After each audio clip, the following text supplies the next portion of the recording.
I just watched Matt Walsh's channel. Walsh is his last name on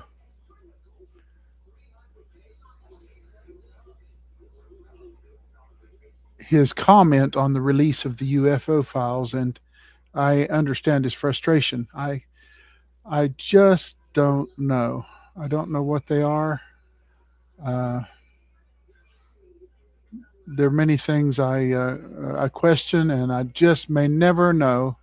And is that okay? Is that okay?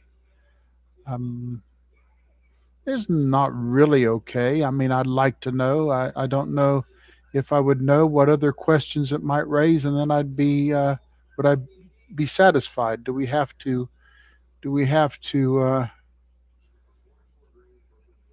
know the answer to things that pick our interests in order to be content? The answer is obviously no. Will it be somewhat irksome not to know what the answer is to things observed? Yeah, I think so. I think I'm troubled by that. Terry here again tonight, and I uh, start out by talking about UFOs, unidentified aerial phenomena, unidentified anomalous phenomena, whatever you want to call them. We haven't identified them. Uh, so, unidentified flying objects, unidentified under the water objects. I don't know what else can we get. Unidentified objects that they've seen from the moon. Apparently, if this is really where they've been, uh, I haven't been there, but I'm pretty convinced now that we are receiving some honest reports of things observed. However, the very fact that some of this stuff, ridiculous stuff like lights in the sky above the moon, just a line of, I don't know what it looks like. It looks to me like some kind of a lens artifact or something, just something reflecting off of a lens, maybe off of an instrument panel. I don't know what it is. Uh, but that doesn't interest me very much. So, can we trust what we're hearing? Were there people that were on the moon that saw these things, or is this just another thing to keep us being led on by uh, things to keep us hitting the YouTube channels, to keep checking for new releases, to keep our minds occupied in ways that they don't need to be? It's a possibility. It's a good possibility. How do you know? How do you know what's going on? You haven't been up there. You most of you, I don't think anybody that's watching this has uh, verified by being there that there is a moon that you walk around on. I just I'm just saying we have to accept a lot of things by sort of a an understanding that if we went had to go around and examine everything meticulously, we would not accomplish anything. We would just be examining things meticulously. This happens. I get into an elevator and I don't expect it to drop from the seventh floor to the ground floor without some safety. I get into the elevator because I trust that the cable has not been rigged by some criminal element and or some malfunction, and that it's going to crash. And I don't know that. That's called a heuristic. That means that I uh, am making an assumption based on observed experiences. Well, I've observed videos of the moonwalk. I've observed videos, but see, that's videos is not like being at a place to see what's going on. That's the problem.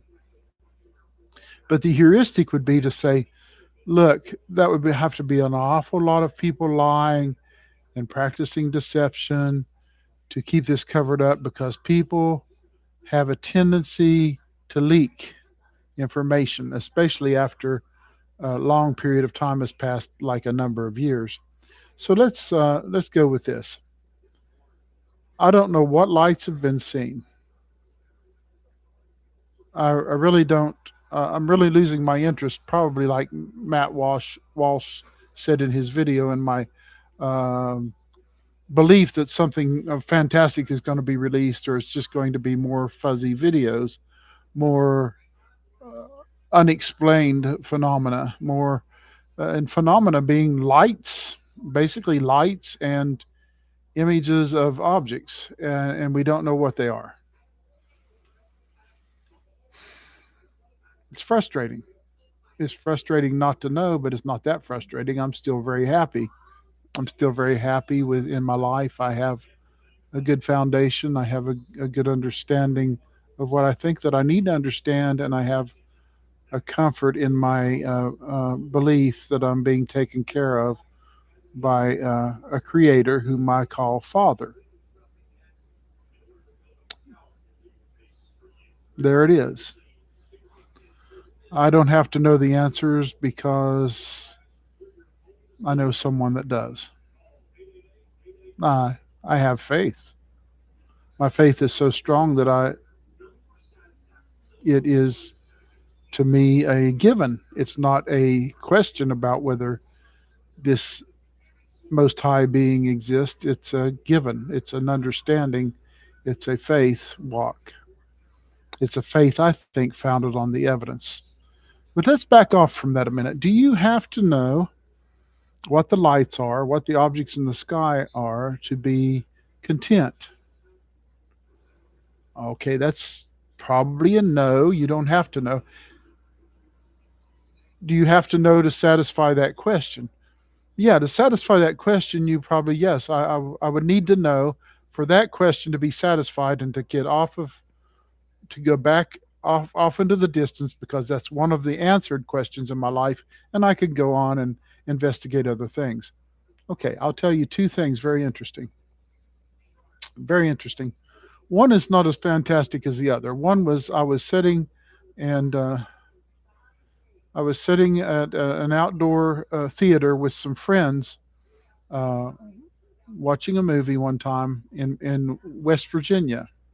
In the backdrop, outside of Clarksburg, West Virginia, in the backdrop was a hillside. Above the hillside were some stars.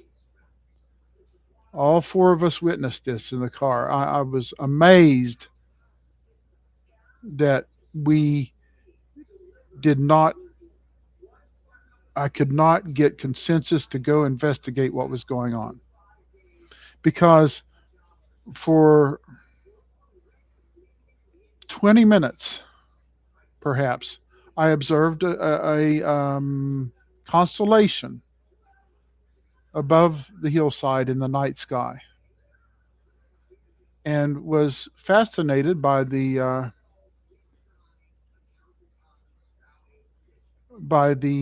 brightness, the darkness of the night, and the stark contrast of how bright the stars were.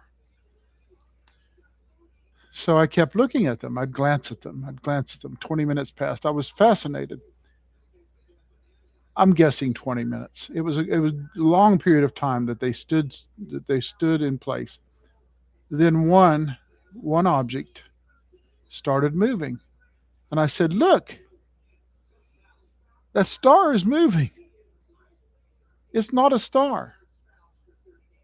It was part of what I thought was a constellation of stars, and one of the objects started moving. It was an object that I practically counted the bright stars in that one area, and that one started moving. And when I said that, probably within 4 minutes, it came down out of the sky, still just a bright object, probably what some of these modern researchers would think, oh, you saw an orb. I don't know what I saw. It was a bright light. It at first appeared to be a star, and then it moved. And it came down along the hillside down. And the hill was, oh, maybe a quarter of a mile away where I saw it come down on the hillside. I mean, I could see like individual trees, but they were together like a forest, but I could see them. And the light came down on the hillside and it danced along the treetops. It, it came down and then it started dancing along the treetops and then coming up and dancing along the treetops again, back and forth.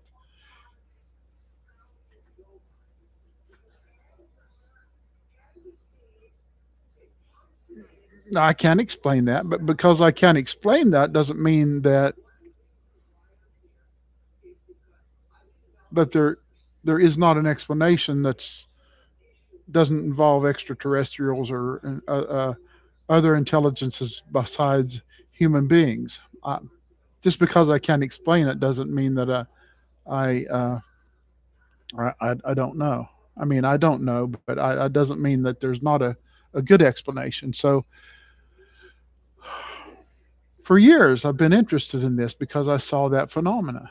I saw that thing that aerial phenomena and terrestrial phenomena because it came down that I could not explain, and I begged my spouse and my two friends, could we just go over there and find a road up that hillside and investigate? I want to see what's going on.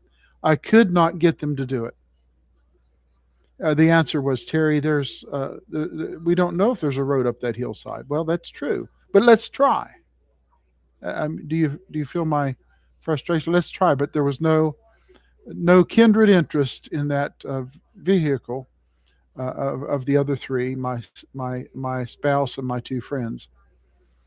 So I tired of the conflict with them, and knowing that I wasn't going to be able to go over there in the dark and climb the hill, which might have been behind a ravine, behind a river, and to get up there without cooperation and the use of the vehicle to see if we could make it rather quickly by finding a path up there. And they were probably quite reasonable. I had no reason to know if there was a road up there or not. So, second thing, so I don't know the answer to that, but I've been interested. It wasn't necessarily an orb, it was a bright object. Now, I saw it, the fact that it was dancing along the treetops, I assumed that it was just, uh, uh, oh, I would guess maybe 3 or 4 feet in diameter from where I was. Just looking at it, I think that it could be. No, I'm thinking years later. This is back in the mid '80s. So, and it has been on my mind for years. That phenomena. The second thing is that my dad, my father, when we talked about this one time, and he said, well, one time I was going to work, and he said, and I saw this, and some other men saw it. Was a blue and silver saucer, the classical shape. He said above a hillside across from his workplace, which was Union Carbide in the town where he worked at the time in West Virginia. Several men saw it. Several men had to get to work, so they had to go on in, and so and he said he made the comment that they were like one of them said, do you think the JC's returning? That's JC, and he's coming back. And of course, uh, the West Virginian was saying, "Hey, I think it might be Jesus Christ." Well, there was no coming back of JC at that time. There's no coming back a messianic appearance. But my uncle, who also worked in Carbide, was not entering with my dad, but he told my dad later when they talked about it that he entered later and saw this object fly off.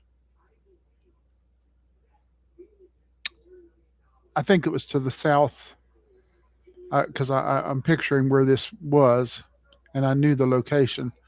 To the southeast,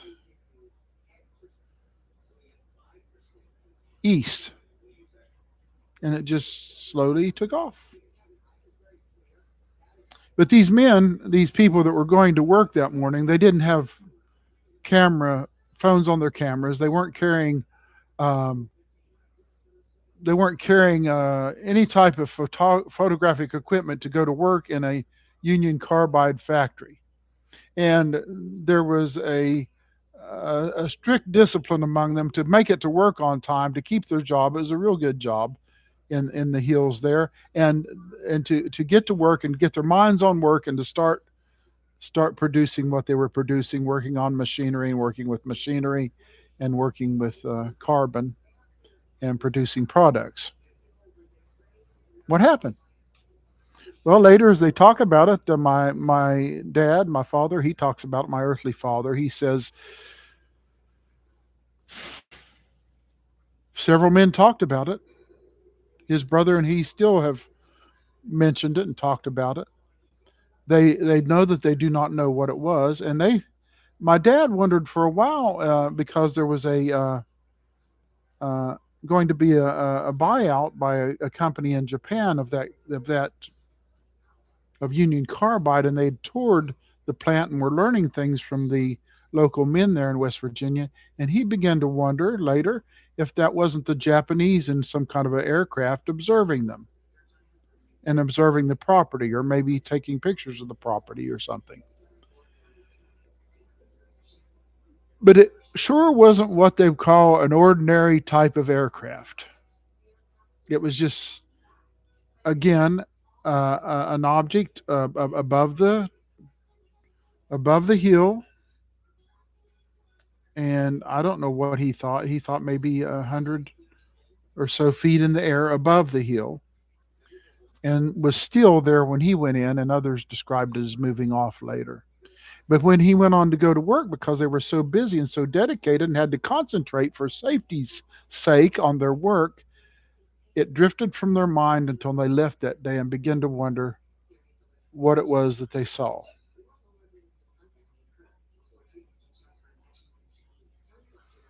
Is my dad a happy man without knowing what he saw? Yeah. My uncle? Yeah, he too. Some have since died that have saw that, and we no reports. Yeah, I mean, I think I called mine in when I saw that behind the theater, and there are no reports of any air activity from the local airport at the time. They didn't know what we were talking about, but they had. I think I heard that there were other reports of people seeing things that night that were extraordinary. In his case, he had other eyewitnesses with him in his workplace, probably 50 or more of them, and they just being so busy with their work, they went on about their business, forgot about it, and then they thought later, I don't know what it is. And so, because we don't know what something is, doesn't mean it's an extraterrestrial or non-human entity. It could be a technology we're not familiar with. It could be a prankster. It could be somebody that was testing an aircraft ahead of its time, and it could have been. I said, Dad, could it have been a aerial balloon that was just hovering there? Because you look at them from the side, and some of them can be kind of shaped like that. But he says he saw windows along the side that was facing him. Here's the question for tonight: are we going to die, or else this current age come to an end without knowing some things? I think so. I think so. You're going to come to the end of this current life as we know it without knowing some things. It's good to be curious. I think we were created, and I think we were created curious. We were created to be inventors and makers and to investigate and to know things, and I think that's good. But I think it's not too good to get so obsessed that we let people lead us around by the nose and showing us fuzzy pictures, so that we're so obsessed that that's all we look into. So that's my uh, thought for today. I think I may let it go for with that for this evening. Uh, Thanks for being with me tonight.